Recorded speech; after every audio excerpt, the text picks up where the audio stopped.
வணக்கம். இரவு நேர பிரதான செய்திகளின் ஊடாக நர்மதா சிறையில் முதலில் தலைப்புச் செய்திகள்.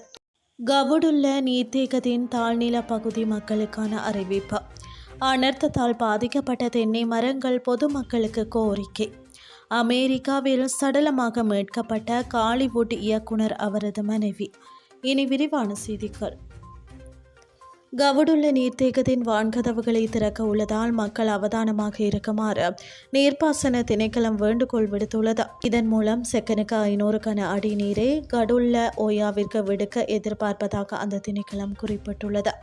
இதன் காரணமாக வெள்ள நிலைமை ஏற்படாது என்றாலும் தாழ்நில பகுதிகளை பயன்படுத்த மக்கள் அவதானமாக இருக்குமாறு நீர்ப்பாசன திணைக்களம் கேட்டுக்கொண்டுள்ளது.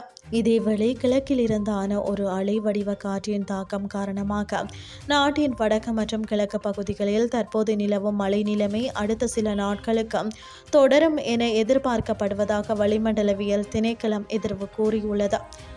வடக்கு, வடமத்திய, கிழக்கு, ஊவா மற்றும் மத்திய மாகாணங்களில் அவ்வப்போது மழை பெய்யும் என எதிர்பார்க்கப்படுகின்றது.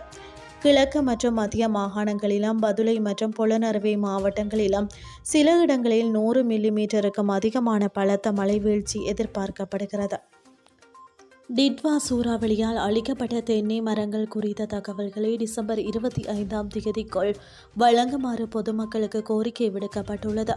குறித்த விடயத்தை தென்னை பயிர்சேகை சபையின் தலைவர் சுனிமல் ஜெயக்கொடி தெரிவித்துள்ளார். சபையின் தலைவர் தெரிவிக்கையில், உள்ளூர் கிராம அலுவலர்கள் மூலம் இந்த தகவலுக்கான பல கோரிக்கைகள் ஏற்கனவே சமர்ப்பிக்கப்பட்டுள்ளன. நஷ்ட ஈட்டுத் தொகை. பாதிக்கப்பட்ட தென்னை விவசாயிகளுக்கான நஷ்ட ஈட்டுத் தொகையை தீர்மானிக்க இந்த தரவுகள் பயன்படுத்தப்படும். அளிக்கப்பட்ட ஒரு தென்னை மரத்திற்கு ரூபாய் 10,000 என்ற முன்மொழியப்பட்ட மானியம் இன்னும் பரிசீலனையில் உள்ளது என்று தெளிவுபடுத்தினார். சமர்ப்பிக்கப்பட்ட அனைத்து தகவல்களையும் பரிசீலித்த பின்னரே நஷ்ட ஈடு குறித்த இறுதி முடிவு எடுக்கப்படும் என்றும் அவர் கூறியுள்ளார். இனி வெளிநாட்டு செய்திகள்.